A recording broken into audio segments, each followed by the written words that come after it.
Assalamualaikum warahmatullahi wabarakatuh. Para jamaah yang dirahmati Allah, Alhamdulillah pada pagi hari ini Allah masih berkenan mempertemukan kita. Kita berharap mudah-mudahan pertemuan ini menjadi pertemuan yang bermanfaat. Amin. Para jamaah yang dirahmati Allah,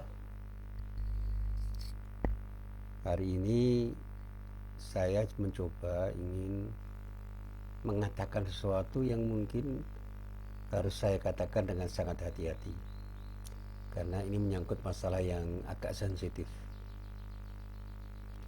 Ada orang yang mengatakan bahwa keberhasilan seseorang itu harus terukur. Nah, ukuran itu lebih banyak yang sifatnya positivistik. Artinya betul-betul nyata, terlihat, ada sesuatu yang benar-benar bisa dikatakan sebagai ukuran tertentu yang bisa dipahami. Ya, ada istilah yang disebut tangible. Artinya sesuatu itu dikatakan iya atau tidak, itu ukurannya harus jelas, clear. Kata jelas, clear itu selalu dikatakan dengan kata-kata yang merujuk pada kemampuan manusia untuk melihat, mendengar, merasakan dan menalar, sehingga ukurannya itu betul-betul tidak subjektif tetapi minimal intersubjektif, bahkan mengarah pada hal-hal yang sifatnya objektif. Ada orang yang mengatakan dia kaya. Nah, ukurannya apa? Ya, ukurannya adalah ukuran-ukuran yang ditetapkan oleh orang.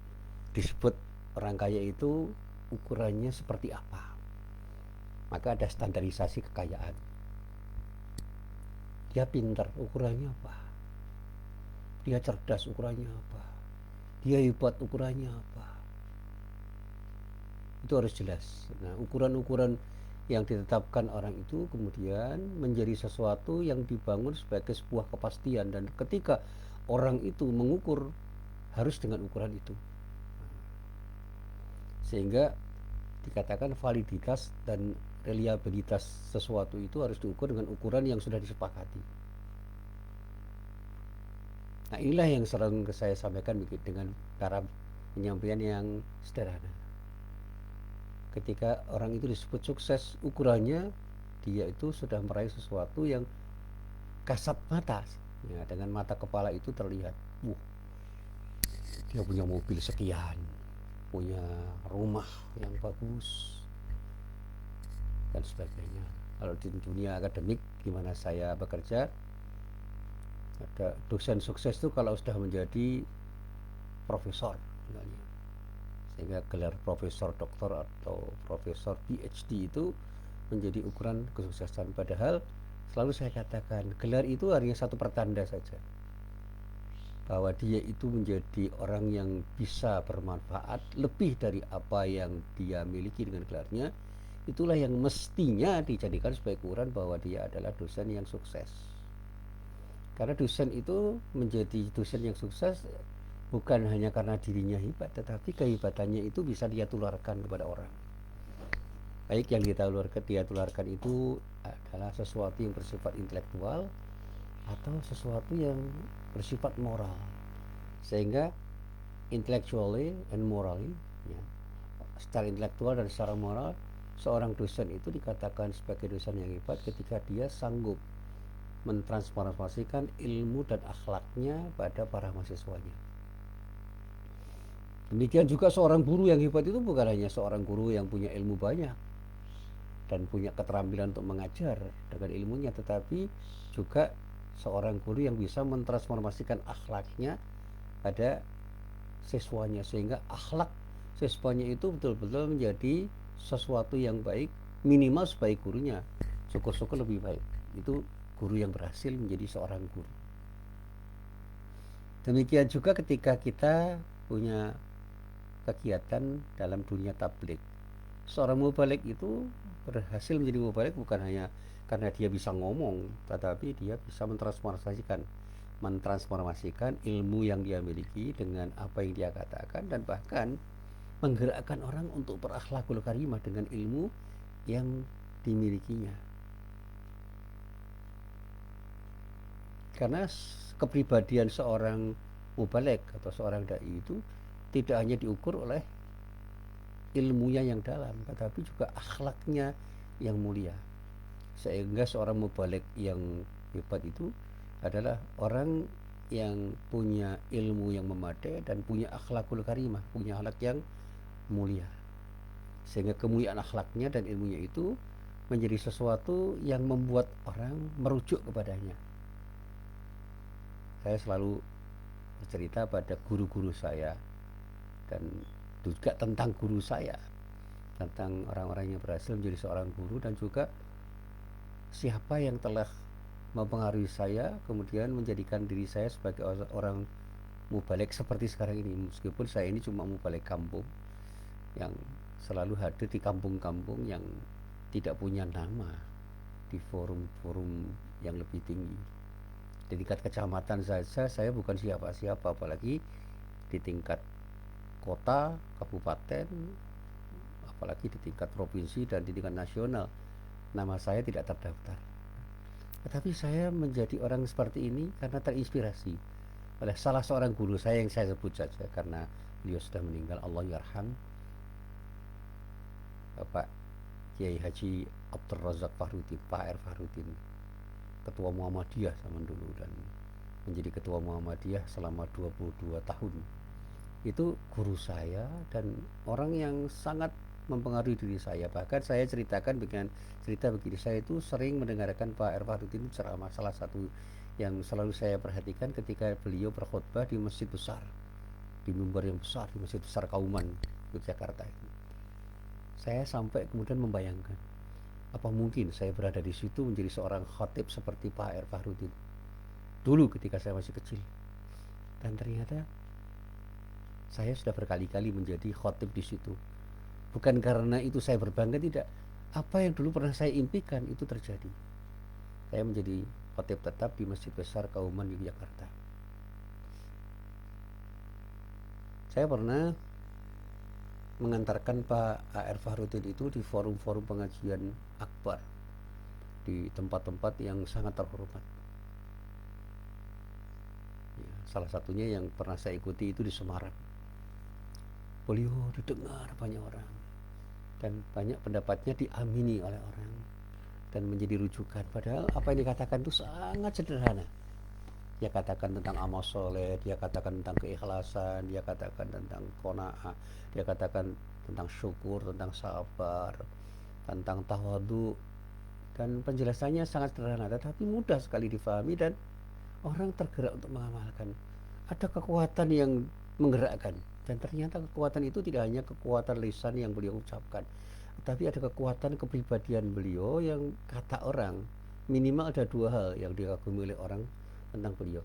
Kesederhanaan pertama, yang kedua kejujuran beliau itu luar biasa di dalam berkata-kata, sehingga apa yang dia katakan itu merupakan sesuatu yang betul-betul keluar dari lubuk hatinya, dan itu yang menggerakkan. Di samping itu memang beliau adalah pribadi yang pantas dicontoh, terlepas dari kekurangan-kekurangan yang ada pada beliau sebagai seorang manusia.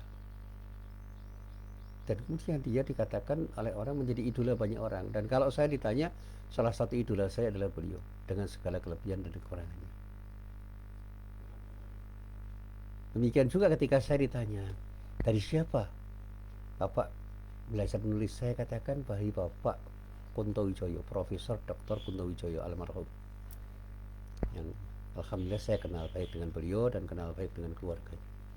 Itu adalah seorang penulis yang menginspirasi banyak hal pada diri saya, sehingga saya bisa menulis antara lain karena pengaruh tulisan-tulisan beliau.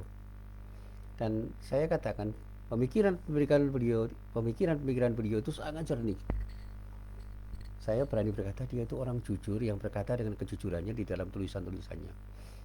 Ceramahnya itu datar. Mungkin bagi orang yang senang dengan ceramah-ceramah yang menggelegar itu tidak menarik. Tetapi substansi dari ceramahnya itu luar biasa. Saya berkali-kali mendengarkan ceramahnya. Gagasan-gagasannya betul-betul luar biasa.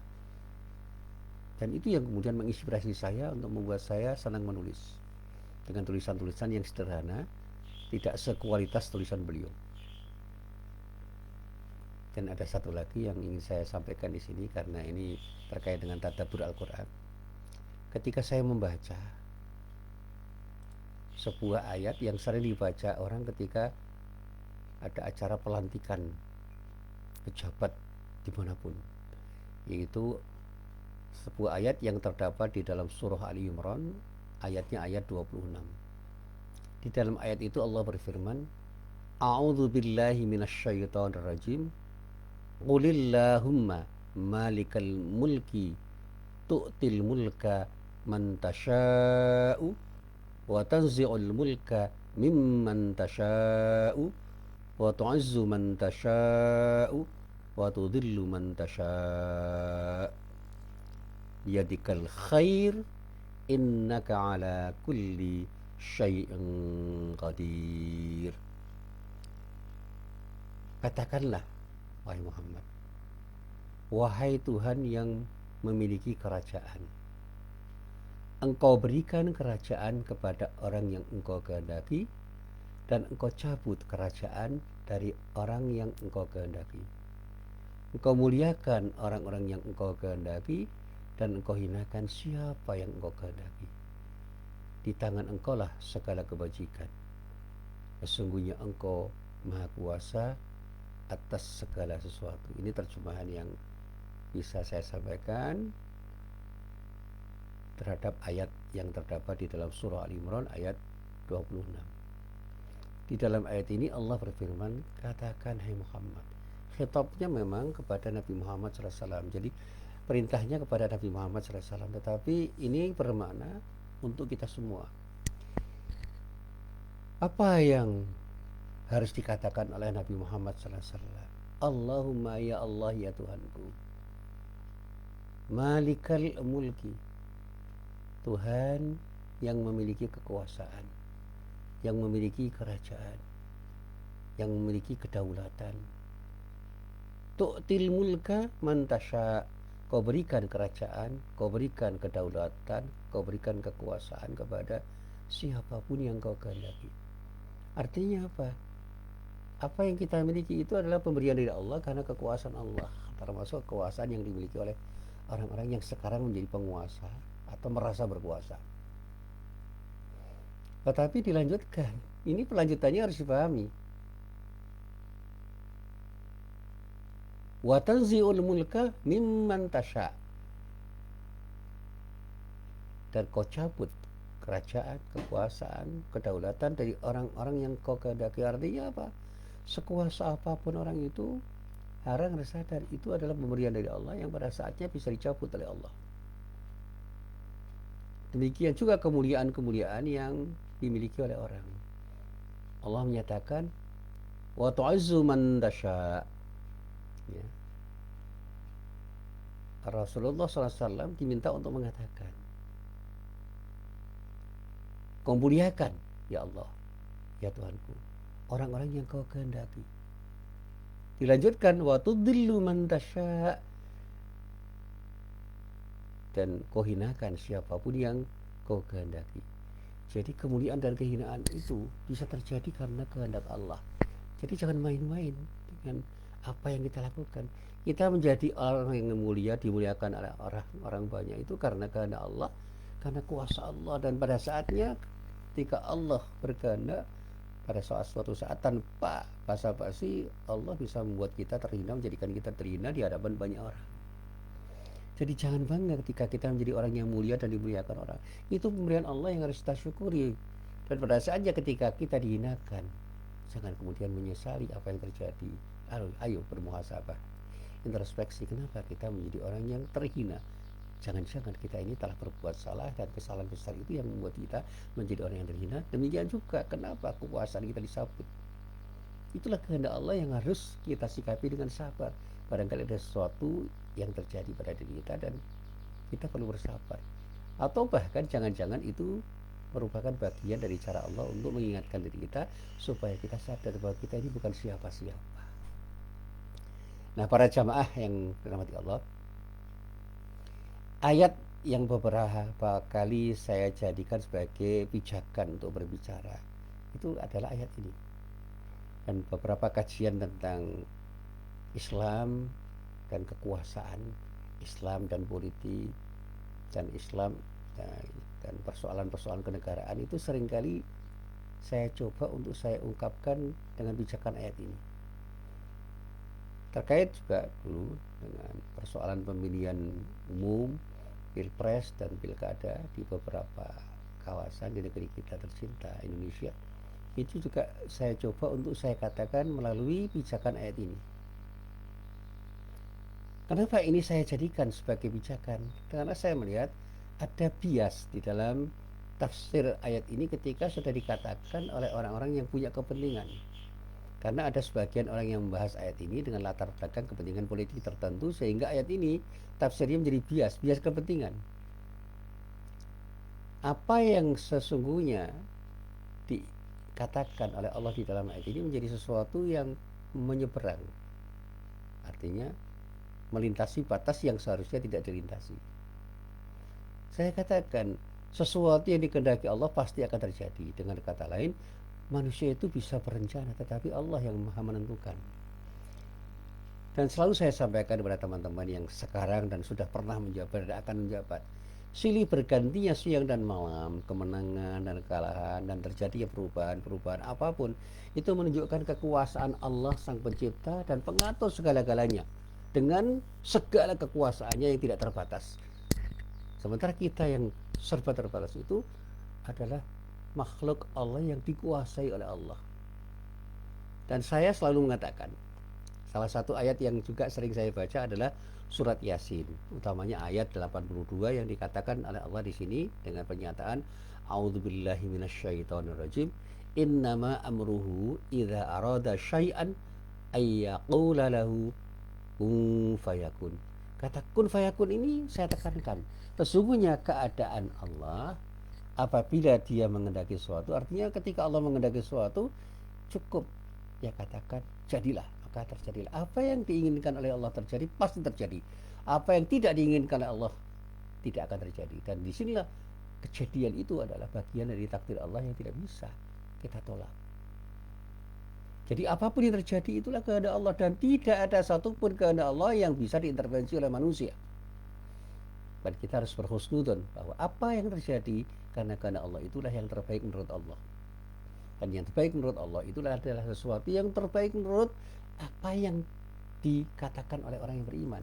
Jadi sebagai orang yang beriman, kita tidak boleh mengatakan kejadian apapun dari takdir Allah itu jelek, karena Allah itu sudah punya rencana yang matang, sematang-matangnya. Rencananya sempurna, maha sempurna, sehingga apapun yang terjadi itu adalah kejadian yang terbaik menurut Allah, yang harus kita persepsi sebagai sesuatu yang terbaik. Bahkan saya pernah guyon pada mahasiswa saya begini, Pak Musin, ketika Pak Musin mencari jodoh, siapa yang Pak Musin harapkan? Dulu sebelum saya itu memahami arti penting Allah untuk diri saya, lalu saya katakan kepada Allah dengan doa-doa saya, ya Allah, berikanlah itu kepadaku, berikanlah aku kepadanya. Seolah-olah saya tahu siapa jodoh saya, tapi saya mencoba untuk merenungkan kembali apa yang saya katakan. Dan kemudian saya berpikir dan berkesimpulan itu salah. Selalu saya katakan kemudian dengan doa saya, Allah, berikan yang terbaik untukku dan berikan diriku untuknya. Karena apa yang kau berikan kepadaku pasti itulah yang terbaik, dan ketika kau berikan aku kepada siapapun, insya Allah saya adalah yang terbaik untuknya. Sehingga menjadi suami siapapun, insya Allah itulah yang terbaik, merupakan takdir Allah yang terbaik untuk diri saya, untuk orang itu. Dan siapapun yang menjadi istri saya, itulah yang saya yakini, itulah yang terbaik menurut Allah untuk diriku. Sehingga saya harus bersyukur terhadap apa yang telah diberikan oleh Allah pada diri saya, dan orang yang telah diberi Allah dengan diri saya, itulah orang yang harus bersyukur karena Allah memberikan yang terbaik untuknya.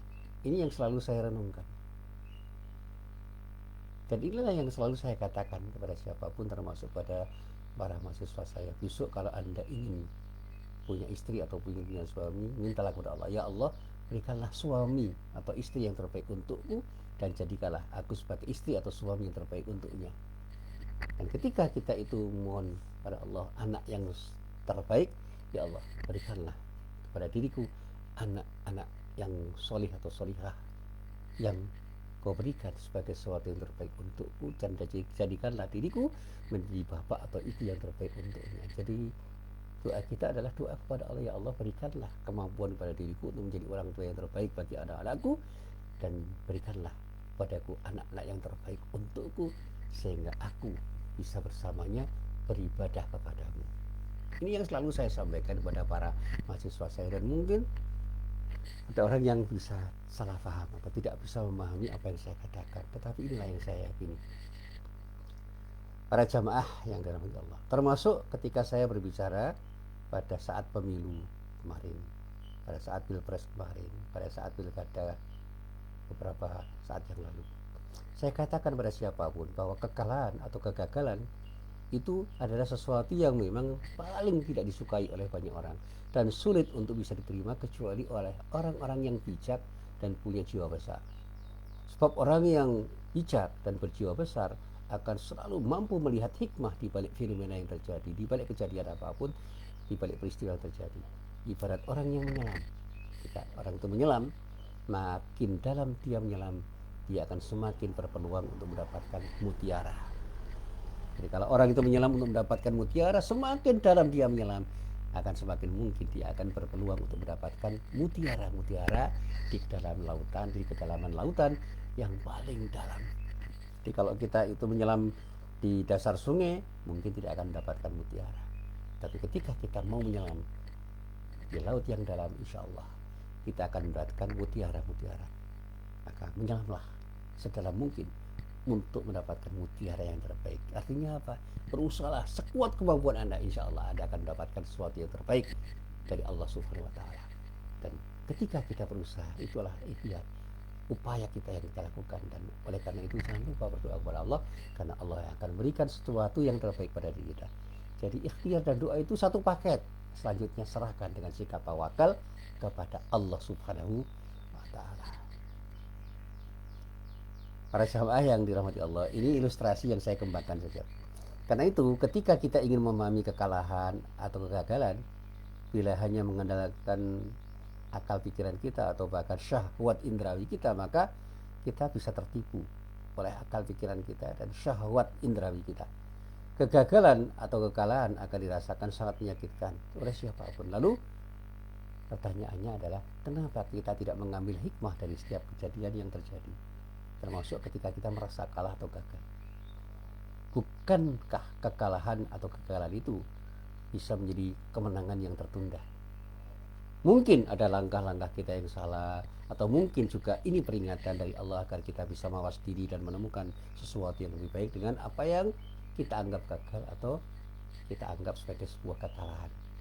Akan ada pernyataan Rasulullah yang simpulannya begini. Rasulullah itu dinyatakan pernah bersabda, Rasulullah SAW pernah bersabda, dunia dalam pengertian kekuasaan itu menurut sifatnya meninggalkan dan ditinggalkan.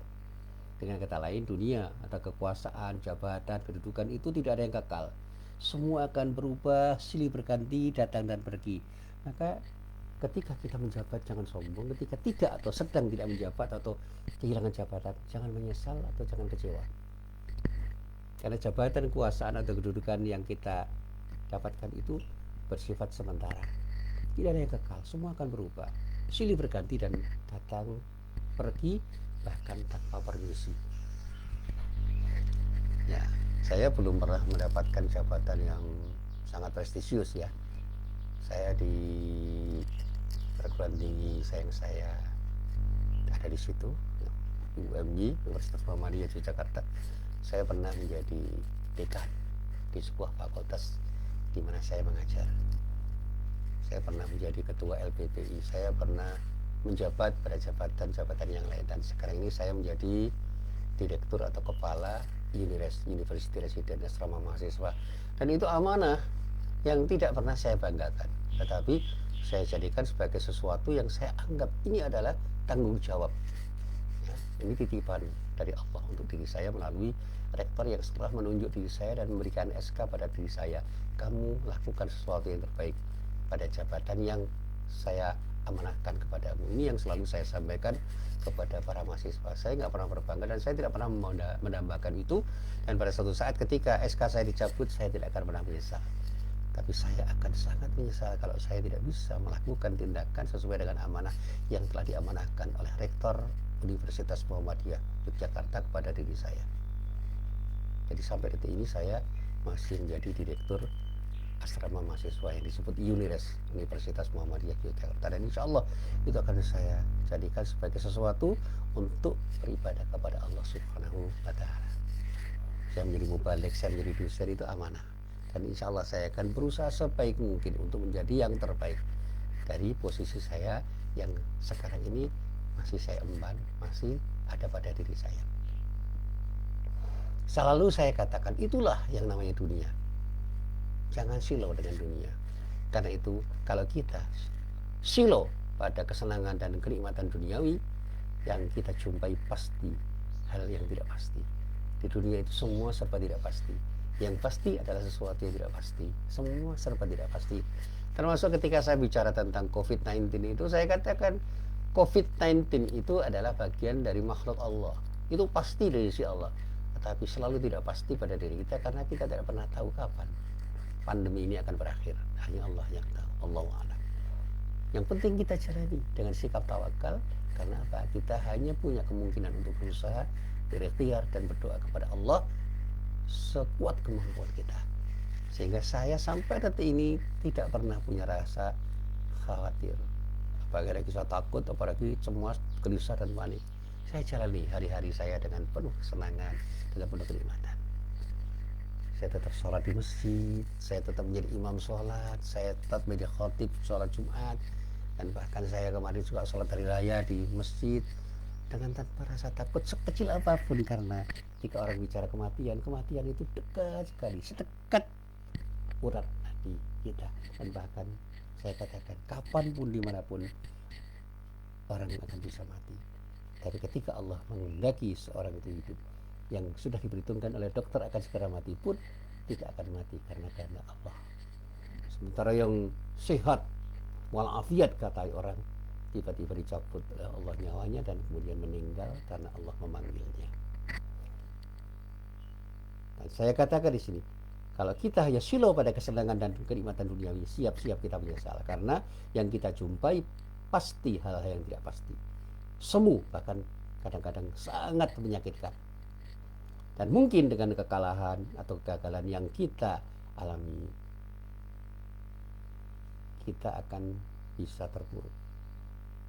Dan saya katakan mungkin kekalahan atau kekalahan itu kita seharusnya tersadar, mau sadar dan menundukkan kepala, bersikap tadarru, tersungkur di hadapan Allah. Karena apa? Barangkali kita selama ini selalu menengadah angkuh di hadapan Allah. Di sisi lain, kemenangan atau keberhasilan yang terjadi pada diri kita itu kadang-kadang sangat menyenangkan. Bahkan orang mengalami euforia dengan keberhasilan atau kemenangan yang dia dapatkan. Karena semua itu serba menyenangkan, dan orang-orang kadang-kadang menjadi lupa diri karena kemenangan atau keberhasilan yang dianggap sebagai sesuatu yang memang harus disikapi dengan euforia semacam itu. Ada orang yang berhasil mendapatkan sesuatu, ayo makan-makan. Begitu dia tidak berhasil mendapatkan sesuatu, sedih dan bahkan bisa putus asa sebagai akibat dari kegagalan yang dialami. Nah, saya katakan para jamaah, kemenangan itu bisa diekspresikan dengan sikap syukur. Sehingga kemenangan yang diekspresikan dengan kesombongan, sikap congkak, dan bahkan lupa diri kepada sang pemberi nikmat pada Allah, itu adalah sebuah sikap yang salah. Karena apa? Semua kenikmatan itu dari Allah. Semua nikmat yang Allah berikan itu meminta kepada kita untuk bersyukur. Ada tanggung jawab dan konsekuensinya. Dulu saya pernah bercerita tentang Umar bin Abdul Aziz, salah seorang khalifah dari Bani Umayyah. Salah satu khalifah di masa kekuasaan Bani Umayyah. Ketika beliau dibaiat sebagai khalifah, beliau bukan merasa senang, tetapi justru bersedih seraya berucap, Inna lillahi wa inna ilaihi raji'un. Istirja, diucapkan. Tidak alhamdulillah. Inna lillahi wa inna ilaihi raji'un. Saya katakan agaknya beliau tahu betul di balik pengangkatan dirinya sebagai khalifah ada tanggung jawab yang besar di pundaknya sebagai amanah yang harus ditunaikan dan dipertanggungjawabkan tidak hanya kepada manusia tapi kepada Allah. Bahkan Ali bin Abi Thalib pernah berkata begini, kekuasaan itu bagai ular berbisa, lembut disentuhnya tetapi tetaplah dia berbisa dan membahayakan. Jadi kata Ali itu sederhana tetapi penuh makna. Kekuasaan, apapun kekuasaan itu, bagai ular berbisa. Bisa lembut ketika disentuh, tetapi tetaplah dia berbisa dan berbahaya. Apa maknanya? Nah, di sini saya ingin mengatakan berhati-hatilah dan janganlah kita mengejar, apalagi haus kekuasaan yang hampir selalu diartikan dengan raihan jabatan politik tertentu. Karena kekuasaan yang ditandai dengan raihan jabatan itu tidak selalu bermakna kemenangan. Jadi kalau kita ingin meraih sesuatu atau jabatan politik tertentu kemudian berhasil meraihnya, jangan pernah kita selalu memaknai itu adalah sebuah kemenangan. Sebaliknya, boleh jadi itu merupakan awal dari sebuah kehancuran atau kekalahan kita. Bila semua kita sikapi dengan salah atau tidak kita iri dengan sikap syukur. Karena apa? Ini amanah. Jabatan itu amanah. Sementara itu, ketika kita tidak memiliki kekuasaan dalam arti tidak meraih jabatan politik tertentu, kita jangan pernah merasa kalah. Karena boleh jadi ketika kita tidak meraih jabatan politik tertentu itu, sebenarnya Allah tengah memberi kesempatan kepada kita yang lebih luas, kesempatan yang betul-betul lebih luas kepada diri kita untuk bisa berbuat sesuatu yang lebih baik. Bahkan ada orang yang berada di luar kekuasaan yang bisa mempengaruhi kebijakan para penguasa atau pejabat dengan gagasan-gagasan cerdas atau dengan tausiah-tausiahnya yang ternyata oleh pejabat itu didengar dan mereka jadikan sebagai rujukan, sebagai kebijakan mereka di dalam membuat kebijakan-kebijakan politik mereka untuk rakyat yang tengah mereka pimpin. Ya, sehingga menjadi ulama itu bermakna sebagai peluang untuk memberikan yang terbaik kepada siapapun, termasuk pada para pemimpin. Sebagaimana yang telah dibuktikan oleh para ulama di zaman dulu, di zaman sekarang, di zaman yang mungkin akan datang, itu akan ada juga ulama-ulama yang punya peran seperti itu.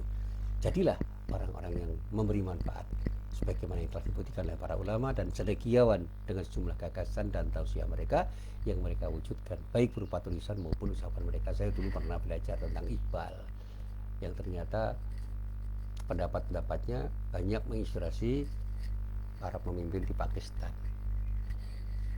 Kemudian saya pernah juga membaca tulisan-tulisan dari para cendekiawan yang ternyata banyak dirujuk oleh para pejabat, para pemimpin yang menjadi pijakan mereka di dalam membuat kebijakan. Inilah apa yang bisa saya sampaikan dalam kesempatan hari ini. Marilah kita menjadi orang yang selalu bisa melihat keberhasilan dan kegagalan itu dengan cara yang tepat, sehingga semua yang terjadi itu tidak perlu menjadikan kita sombong atau bahkan putus asa dengan kegagalan yang kita alami, karena semua yang datang itu dari Allah, semua kejadian itu adalah bagian dari takdir Allah, dan Allah selalu merencanakan apapun yang terjadi dengan perencanaan yang sangat sempurna dan maha sempurna. Tinggal bagaimana kita menyikapi dengan sikap yang tepat, sehingga begitu kita mendapatkan sesuatu yang terbaik, jadilah orang yang bisa mensyukuri nikmat Allah. Ketika kita belum mendapatkan sesuatu yang terbaik, bersabarlah, karena Allah tahu yang terbaik untuk diri kita semua. Assalamualaikum warahmatullahi wabarakatuh.